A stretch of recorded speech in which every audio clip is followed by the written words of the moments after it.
सवाल नंबर 1, दुनिया के किस देश में विवाह करने पर पैसे दिए जाते हैं? सवाल नंबर 2, भारत में कुल कितनी भाषाएं बोली और समझी जाती है? सवाल नंबर 3, भारत का राष्ट्रीय भोजन किसको माना जाता है? सवाल नंबर 4, भारत के किस राज्य में सबसे ज़्यादा और सबसे कम नदियां हैं? सवाल नंबर 5, भारत में व्हाट्सएप यूज़ करने वाले कितने लोग हैं? सवाल नंबर 6, मधुमक्खियाँ सबसे ज़्यादा कौन से फलों को चूसती है? सवाल नंबर 7, नीम की दातुन करने से कौन सी बीमारी ठीक होती है? और सवाल नंबर 8, किस देश में पुरुषों को 2 शादी करना जरूरी होता है? सवाल नंबर 1, भारत में कुल कितनी भाषाएं बोली और समझी जाती है? दरअसल भारत विभिन्नताओं का देश है। यहाँ कई सारी संस्कृतियाँ हैं। यहाँ धर्म भी काफ़ी सारे हैं। भारत में मुख्य तौर पर हिंदी भाषा बोली जाती है। यह भाषा मुख्य तौर पर उत्तरी भारत से लेकर पश्चिमी, सेंट्रल और पूर्वी भारत में बोली जाती है। भारत में संविधान के अनुसार 22 भाषाएं मान्यता प्राप्त है। वहीं 121 भाषाएं ऐसी है जो बोली और समझी जाती है। इन भाषाओं को क्षेत्र के रूप में भी बांटा गया है।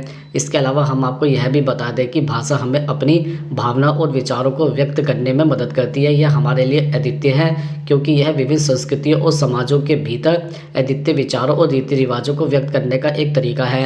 आप एक क्षेत्रीय भाषा सीखकर उन विचारों को समझ सकते हैं जो आपकी अपनी संस्कृति से भिन्न हो सकते हैं। भाषा संस्कृतियों को संरक्षित रखने में मदद करती है, लेकिन यह हमारे दूसरे के बारे में जानने और उनके विचारों को समझने का अवसर भी देती है।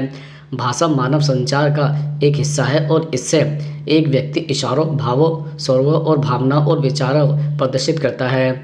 सवाल नंबर 2, भारत का राष्ट्रीय भोजन किसको माना जाता है? दरअसल केंद्र सरकार ने 4 नवंबर 2017 को दिल्ली में बनाए जाने वाले फूड डे पर खिचड़ी को भारत का राष्ट्रीय भोजन घोषित किया था।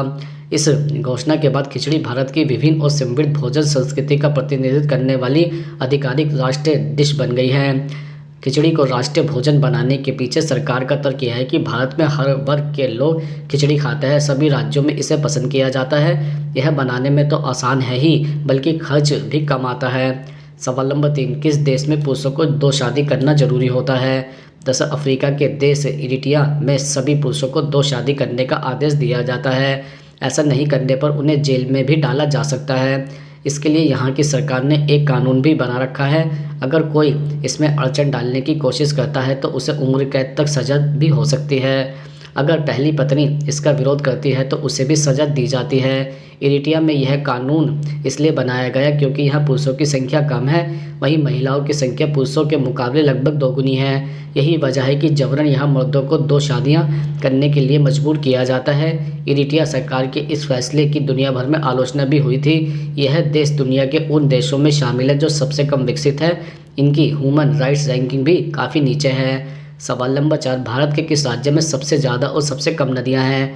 दरअसल भारत में सबसे ज़्यादा नदियां मध्य प्रदेश में हैं। यहाँ छोटी बड़ी कुल 207 नदियां बहती हैं। नर्मदा, चंबल, सोन और ताप्ती मध्य प्रदेश की प्रमुख नदियां हैं। वहीं पंजाब को 5 नदियों की भूमि के रूप में भी जाना जाता है। दुनिया में सबसे ज़्यादा नदियां भारत के पड़ोसी देश बांग्लादेश में हैं। यहाँ करीब 700 नदियां हैं। इसी वजह से बांग्लादेश को नदियों की भूमि भी कहा जाता है। इसके विपरीत भारतीय राज्य हरियाणा में कोई समुद्र तट या नदियां नहीं हैं। यह देश के उत्तरी भाग में स्थित है और लैंडलॉक है। हालांकि इसके पास कोई प्राकृतिक जल निकाय नहीं है, लेकिन इसमें कुछ मानव निर्मित झीलें और नहरें हैं। कोई प्राकृतिक समुद्र तट या नदियां नहीं होने के बावजूद हरियाणा में कुछ मानव निर्मित जल निकाय हैं, जैसे फरीदाबाद में बड़खत झील जो एक लोकप्रिय पर्यटन स्थल है। हरियाणा में कुछ नहरें भी हैं जो किसान को सिंचाई का पानी प्रदान करती है और राज्य की कृषि अर्थव्यवस्था का समर्थन करती है। सवाल नंबर 5, भारत में व्हाट्सएप यूज़ करने वाले कितने लोग हैं? दरअसल भारत में 535.8 मिलियन से ज़्यादा लोग व्हाट्सएप का इस्तेमाल करते हैं। यह संख्या हर साल 16.6% की दर से बढ़ रही है। भारत में व्हाट्सएप के सबसे ज़्यादा यूज़र्स है। भारत में व्हाट्सएप सबसे लोकप्रिय मैसेंजर ऐप्स है। इसका इस्तेमाल करना बहुत किफ़ायती है क्योंकि इसके लिए सिर्फ एक बुनियादी मोबाइल डाटा प्लान की ज़रूरत होती है। दुनिया भर में व्हाट्सएप के 2 बिलियन से ज़्यादा यूज़र्स है। 2021 में व्हाट्सएप के 2.2 बिलियन सक्रिय यूज़र थे। 100 से ज़्यादा देशों में व्हाट्सएप सबसे लोकप्रिय मैसेंजर ऐप्स है। व्हाट्सएप को साल 2009 में पहली बार पेश किया गया था। इसके बाद से ही इसकी लोकप्रियता में कोई कमी नहीं आई है। साल 2014 में फेसबुक ने व्हाट्सएप को $19 बिलियन में खरीदा और अब यह दुनिया का सबसे ज़्यादा पॉपुलर ऐप्स बन गया है। सवाल नंबर 6, मधुमक्खियाँ सबसे ज़्यादा कौन से फलों को चूसती हैं? दरअसल मधुमक्खियाँ फूलों का रस चूसकर शहद बनाती हैं। मधुमक्खियाँ फूलों से रस और परागकण लेती हैं।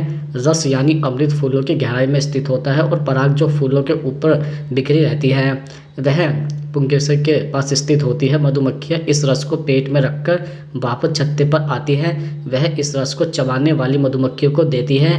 वह मधुमक्खियाँ इस रस को चबाती है। इसी दौरान उनके एंजाइम रस को ऐसे पदार्थ में बदल देते हैं जिसमें पानी के साथ शहद शामिल होता है।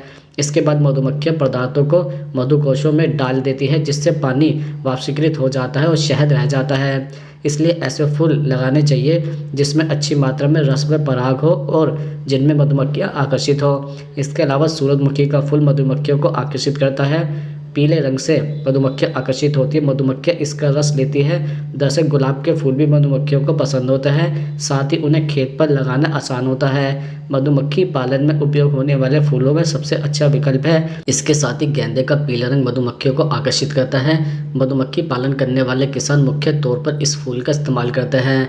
सवाल नंबर 7, नीम की दातून करने से कौन सी बीमारी ठीक होती है? दरअसल अगर आप चाहते हैं कि आपके दांत स्वस्थ रहे, उनमें कभी कीड़े ना लगे, तो इसके लिए रोजाना सुबह नीम के दातून का इस्तेमाल शुरू कर दें। रोजाना दातुन करने से कभी भी कीड़े की समस्या नहीं होगी। इसके अलावा नीम के दातुन से रोजाना दांत साफ करने से मसूड़े मजबूत होते हैं।